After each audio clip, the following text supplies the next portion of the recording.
Lors de la conférence de Dakar avec le fondateur du parti politique français, France Insoumise, le Premier ministre sénégalais, Ousmane Sonko, a exprimé sa profonde pensée sur la question des relations entre la France et l'Afrique, tout en soulignant de façon pertinente la position de son pays. QLC Afrique Phoenix Info. Abonnez-vous et restez continuellement informés, car l'expertise est notre point de départ. Écoutons attentivement cette profonde réflexion. Vous voilà donc, M. Mélenchon, aujourd'hui à Dakar, terre d'Afrique, terre d'hospitalité, terre de liberté et terre de paix, pour échanger avec nous sur l'avenir des relations entre l'Europe et l'Afrique. Très vaste sujet.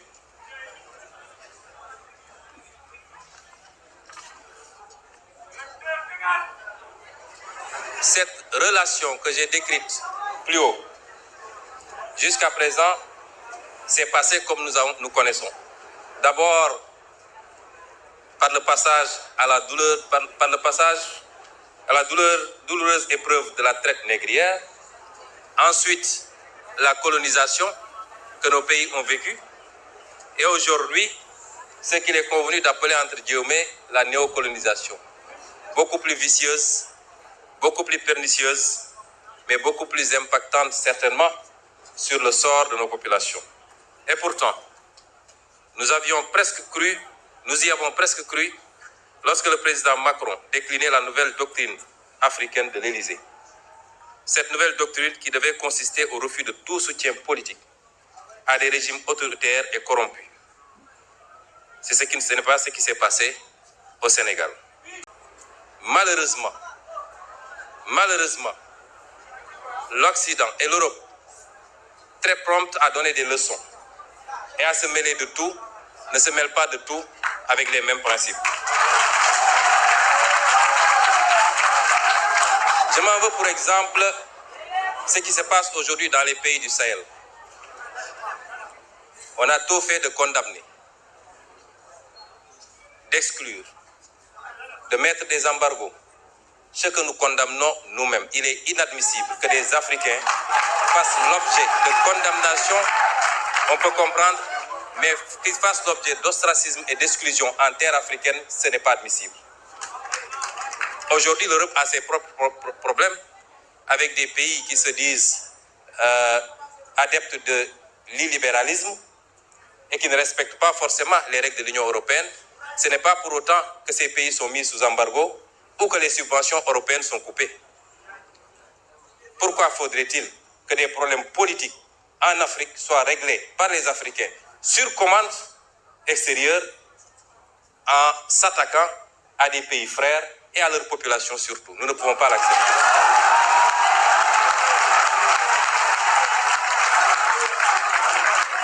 Et c'est pourquoi nous ne lâcherons pas nos frères du Sahel. Et nous ferons tout ce qu'il faut pour raffermir les liens et leur apporter notre solidarité. Ceux qui aujourd'hui condamnent des régimes considérés comme des régimes militaires ou dictatoriaux sont pourtant enclins à aller dans d'autres régimes qui ne sont pas démocratiques lorsque leur intérêt s'y trouve pour négocier du pétrole ou des marchés. Est-ce qu'à partir de ce moment, on peut dire qu'ils se mêlent de tout avec les mêmes principes? Absolument pas.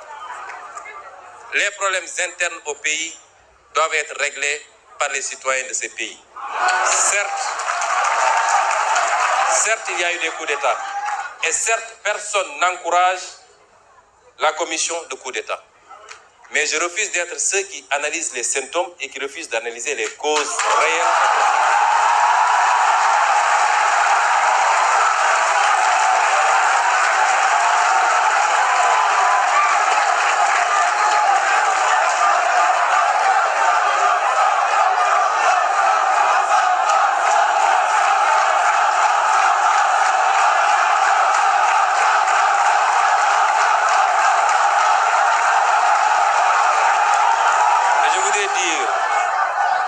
Je voudrais dire, Monsieur le Président Mélenchon, que c'est ces tergiversations, cette ambivalence dans les prises de position qui ont fini par discréditer une bonne partie de l'Occident, et en l'occurrence ici l'Europe et la France, au regard de tous ces peuples africains qui aujourd'hui vont aux mêmes écoles, suivent de la même manière l'actualité mondiale et sont aussi éveillés que tout autre peuple du monde.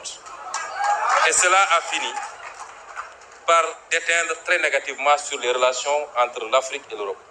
Il nous faut refonder ces relations parce que nous sommes tenus d'être ensemble et de travailler ensemble. Qu'avons-nous proposé jusqu'à présent, nous, Africains? Bien sûr, j'ai toujours dit que je n'impute pas tous les maux qui nous gangrènent à des responsabilités extérieures. Les détournements de deniers publics ne sont pas de la responsabilité étrangère, c'est l'irresponsabilité et la boulimie de nos dirigeants.